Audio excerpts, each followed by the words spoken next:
Hello everyone, welcome back in my channel. तो हाजिर हूँ मैं फिर से एक न्यू इंटरेस्टिंग मोरल स्टोरी के साथ। इस स्टोरी में आप बहुत सारे न्यू वर्ड्स सीखेंगे। इसके साथ ही स्टोरी को रीड करना और इंग्लिश वर्ड्स के करेक्ट प्रोनाउंसिएशन के बारे में भी सीखेंगे। तो वीडियो के एंड तक बने रहिएगा और कमेंट करके ज़रूर बताएं कि आपको यह स्टोरी कैसी लगी।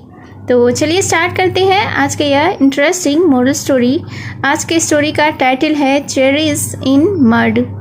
मड का अर्थ होता है कीचड़, चेरी फल का नाम है। तो शीर्षक का अर्थ हुआ कीचड़ में cherry. So let's begin the story. One day while walking down the road, father said to his son, "Look, a horseshoe is laying in the mud."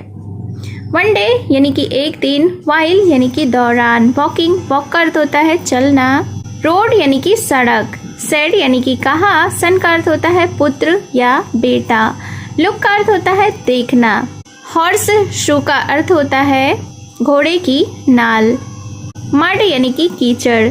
तो इस सेंटेंस को देख लेते हैं। वन डे यानी एक दिन, while walking down the road यानी कि सड़क पर चलते समय, father said to his son पिता ने अपने बेटे से कहा, लुक यानी कि देखो, a horse shoe is laying in the mud एक घोड़े की नाल कीचड़ में पड़ी है। पिक इट अप यानी इसे बाहर निकालो। द सन सेड, अब बेटे ने कहा, I hate to pick up things from mud.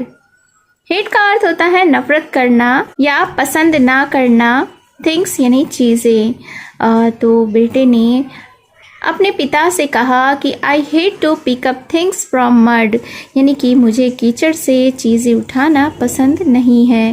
The father picked up the horse shoe and kept it in his pocket. अब पिता ने हॉर्स शू को यानी घोड़े की नाल को उठाया and kept it in his pocket और उसे अपनी जेब में रखा। ऑन रीचिंग द विलेज यानी गांव पहुंचकर he sold the horse shoe and bought some cherries. तो गांव पहुंचने के बाद पिता ने उस घोड़े की नाल को बेचा और कुछ चेरीज खरीदे। Father understood the desire of his son and dropped a cherry on the ground.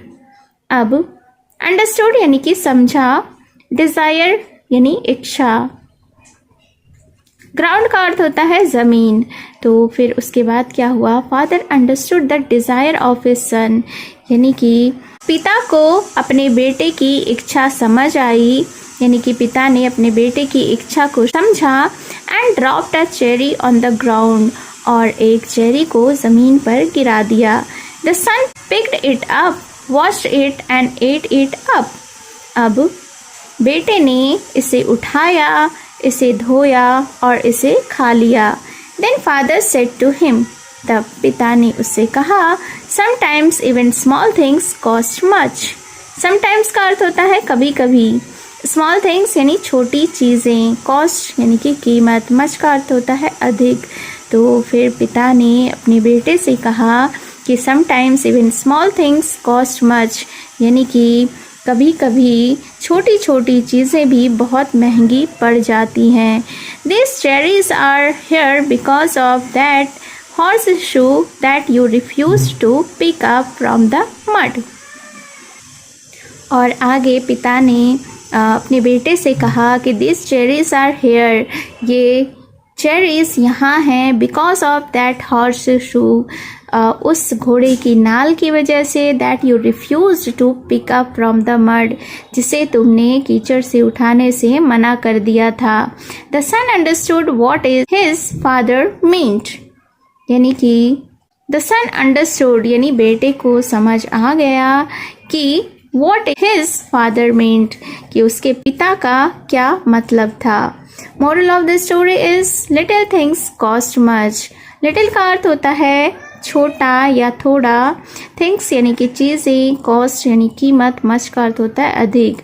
तो इस स्टोरी का नैतिक यह है कि little things cost much यानी कि छोटी छोटी चीज़ें भी बहुत कीमती होती हैं। So it was the short moral story. Hope you have enjoyed this story. और अगर आपको स्टोरी पसंद आई तो लाइक एंड शेयर ज़रूर करें और कमेंट करके भी बताएं कि आपको यह स्टोरी कैसी लगी।